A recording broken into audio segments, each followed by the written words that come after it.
I wasn't looking for asylums when I found this.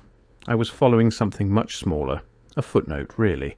I had been researching what I can only describe as a disappearance, not a person, a population. Throughout the mid to late 1800s, the photographic record is unusually clear on this point.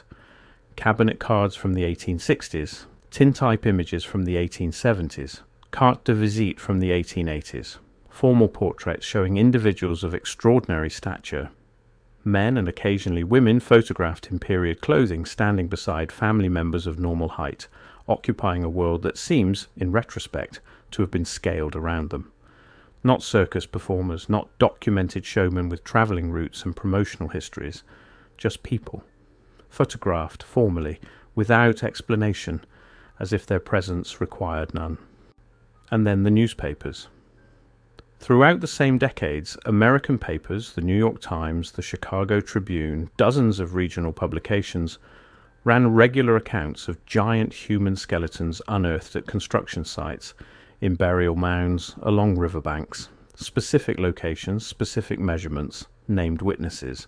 These are not myths. The accounts exist. You can find them in newspaper archives today. Alongside all of this, the architecture, doorways in administrative buildings from this period measuring 12, 14 feet high, not at grand entrances, but in working corridors where grandeur serves no purpose. Staircases with risers too tall for comfortable use by an average person, furniture found in estate sales and museum storage scaled wrong in ways that have never been convincingly explained. All of it dismissed as decorative excess, ceremonial design, Victorian aesthetics. None of it examined for what it might actually indicate. The photographs exist. The newspaper accounts exist. The architecture exists. And then, somewhere in the window between 1890 and 1910, the people themselves simply stop appearing in the record. The photographs thin out. The newspaper accounts of discoveries dry up. The documentary presence of these individuals in public life, informal portraits in administrative roles in the oversized buildings we still inhabit, ends. They vanish. I kept arriving at the same question, one I genuinely didn't have an answer to. Where did they go? I wasn't expecting to find the answer in a psychiatric admission ledger from rural Pennsylvania dated 1893. But that's what happened. Here is what we know with certainty. Between roughly 1850 and 1910, the United States experienced the single fastest expansion of psychiatric institutionalization in its history. Historians of medicine acknowledge this. It is not contested. In 1850, there were approximately 13 public psychiatric institutions in the United States. By 1880, there were 75. By 1904, according to the Census Bureau's own institutional survey, a document that is publicly available and has been available since 1906, there were 150,151 people confined to psychiatric institutions across the country, a number that had tripled in 20 years. The standard explanation is straightforward and largely convincing. Industrialization was brutal. The Civil War left hundreds of thousands of men with what we would now recognize as severe trauma. Cities were overcrowded. Family structures that had historically managed unusual or difficult relatives in private were dissolving under economic pressure. The asylum was, in this reading, a response to genuine human suffering. An institutional solution to a social problem that had previously been invisible simply because society had no mechanism to make it visible. This is the official account, and I want to be clear that it holds up. It holds up well. Historians like David Gollaher and Gerald Grob have documented this period extensively.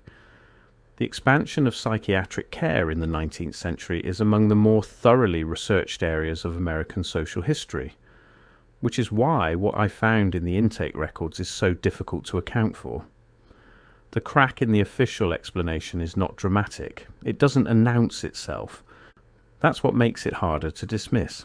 When you read through 19th century psychiatric intake records, and many of these are now accessible through state archives, university historical collections, and in some cases digitization projects run by the institutions themselves, you find a consistent physical intake notation practice. Every admission, from approximately the 1860s onward, included a physical description of the patient: height, weight, eye colour, hair colour, distinguishing features. This was standard practice, partly medical, partly administrative, partly a function of the era's general enthusiasm for categorical documentation. What you are not supposed to find with any regularity is a cluster of notations describing admitted individuals as being of, and I am quoting directly from an 1887 intake ledger held in the historical collection of a Pennsylvania state hospital. Unusual stature, considerably exceeding the normal male proportion. Or, from an 1891 intake record from an Ohio institution, height extraordinary, estimated beyond 6 feet and 8 inches, physical frame of abnormal proportion throughout. Or, from a Massachusetts admissions register, 1895, patient presents with stature inconsistent with ordinary human proportion, height measured at 7 feet 1 inch, cause of admission, disorder of perception, and social function. These entries exist, they are in the records, and individually they mean almost nothing. Exceptionally tall people have always existed.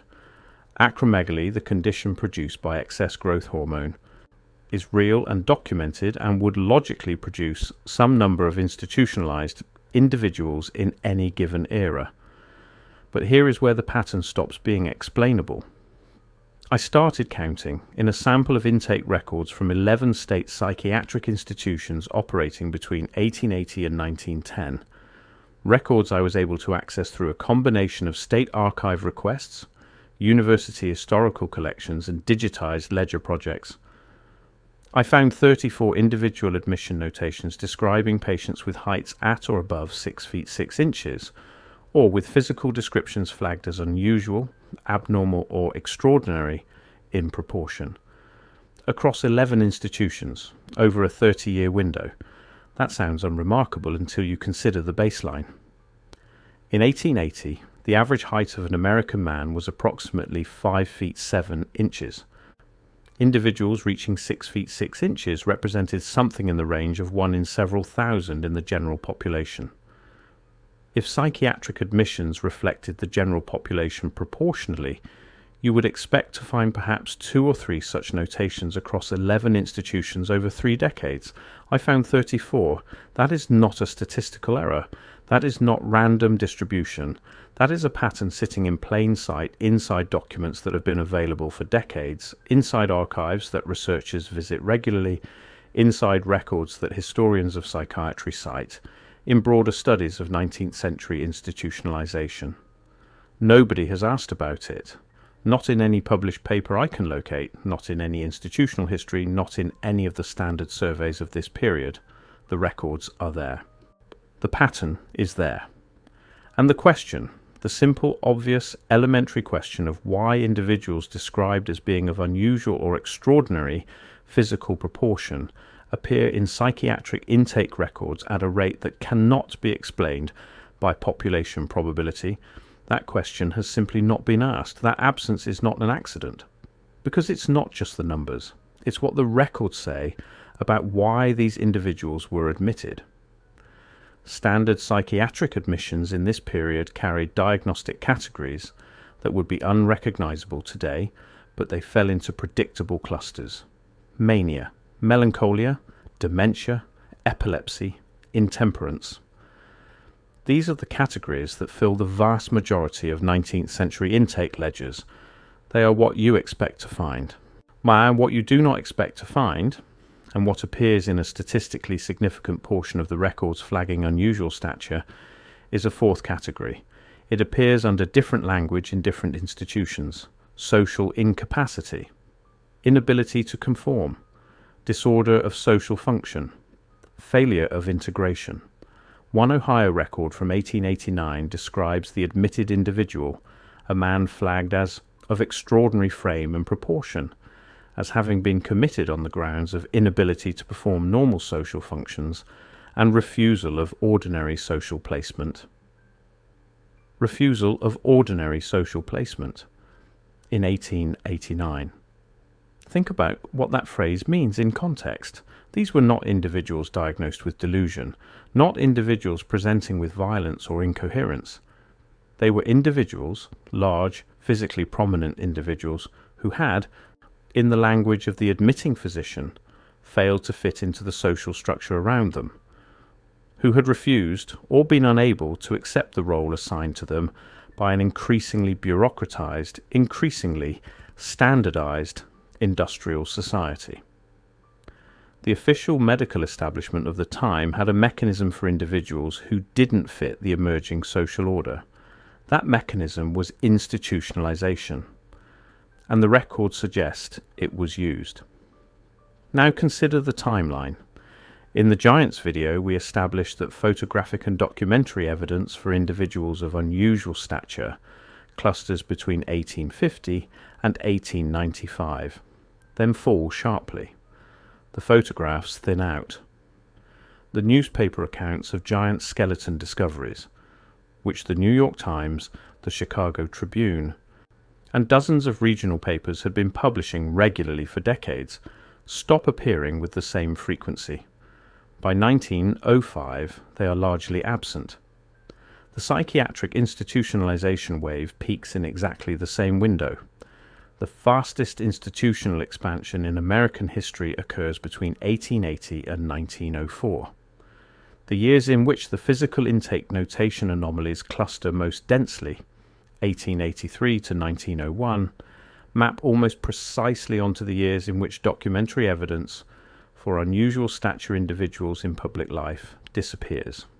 And here is the detail that I keep returning to because I cannot find an innocent explanation for it.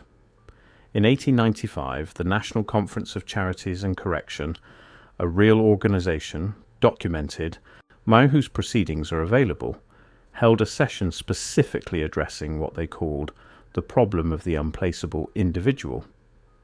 The session notes, which I am paraphrasing from a historical summary published by a state welfare board in 1896, describe a category of institutionalized persons who presented no clear psychiatric disorder, but who were committed on the grounds of social nonconformity and an inability to be placed in ordinary industrial or domestic employment. The notes describe this as an emerging category requiring dedicated institutional response. An emerging category, in 1895, requiring dedicated institutional response. If that language doesn't stop you, read it again. Let me propose something carefully, because I want to be precise about what I am and am not saying.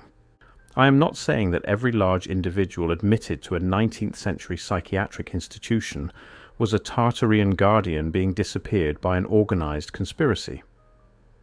What I am saying is this: if you had a population of physically unusual individuals who had previously occupied a functional social role, a role connected to a civilization whose administrative structure was collapsing in the 1870s and 1880s, and if that civilization's collapse left those individuals without institutional context, without social placement, without the network of relationships that had previously given their presence meaning, then the psychiatric asylum would have been the precise mechanism through which they disappeared from public life. You don't need a conspiracy to make people vanish. You need a system that categorizes, confines, and forgets. The 19th century asylum was exactly that system. Historians have documented extensively how it was used to remove inconvenient individuals from public view. Women whose inheritance their families wanted. Men whose political opinions made them dangerous. Immigrants whose behavior disrupted the social order. The asylum was not only a medical institution, it was a management mechanism. Historians of psychiatry, including Andrew Scull, whose work on the social history of madness is foundational, have documented this without controversy. All I'm suggesting is that the pattern in the intake records points to another category of individual being managed by that same mechanism. An older category, a stranger one. One whose disappearance into institutional records corresponds with uncomfortable precision to the disappearance of their photographic presence from public life. And here is what the psychiatric establishment has never had to answer for. because no one has asked. What happened to the long-term patients from this window? State psychiatric institutions in the United States maintain patient records through roughly 1920 with reasonable consistency. After 1920, in the period of largest institutional expansion, record-keeping fractured. Fires destroyed records at state hospitals in New York in 1926, in Ohio in 1929, in Illinois in 1931. Not unusual on their own, institutional fires were common, but the fires at these specific institutions during this specific window consumed, in each case, the oldest records. The intake ledgers from the 1880s and 1890s, the records of the earliest mass admissions, the records containing the physical notation data. The Michigan State Archives notes, in a finding aid available on their website, that records for Traverse City State Hospital from 1885 to 1901 are incomplete due to loss. The Ohio History Connection notes that Massillon State Hospital records from 1898 to 1907 are partially unavailable. The Pennsylvania State Archives list Danville State Hospital intake records from 1883 to 1894 as destroyed, cause undetermined. Cause undetermined. In every case, the destroyed or incomplete records cluster in the same window. The 1880 to 1905 admissions, the first generation of mass institutionalization. The window that corresponds to the disappearance of the unusual stature notations from the records that do survive. Maybe this is coincidence. The loss of historical institutional records is genuinely common. I understand that. I am not claiming that every archive fire was deliberate. I am asking why the pattern of loss is so specific to this window, and I am asking why no historian of psychiatry, in the extensive and genuinely sophisticated literature on 19th century institutionalization, has asked that question before me. Why were intake records from the 1880 to 1905 window the primary casualty of every major institutional fire in this period? Why does the frequency of unusual stature physical notations in surviving intake records exceed population probability by a factor that cannot be explained by random distribution? And why does the diagnostic language used for large-framed patients, social incapacity, inability to conform, failure of integration, differ so consistently from the language used for every other admission category in the same ledgers? Why does the National Conference of Charities and Correction in 1895 identify an emerging category of institutionalized individuals requiring dedicated response in the same years that documentary evidence for unusual stature individuals in public life falls to near zero? Why do the surviving photographs of these individuals, the formal portraits, the cabinet cards, the tintype images, cluster so precisely in the years just before the institutionalization wave, as if the population being photographed and the population being admitted are the same group at two different points in time? Why does the American Psychiatric Association, in its extensive institutional histories, not address the physical description notations in 19th century intake records at all, despite the fact that these records are among the most studied primary sources in the history of American medicine? Why, when researchers have spent decades analyzing every dimension of 19th century psychiatric admissions, gender, race, class, immigration status, regional variation, has the physical stature data in these same records never been subjected to systematic analysis?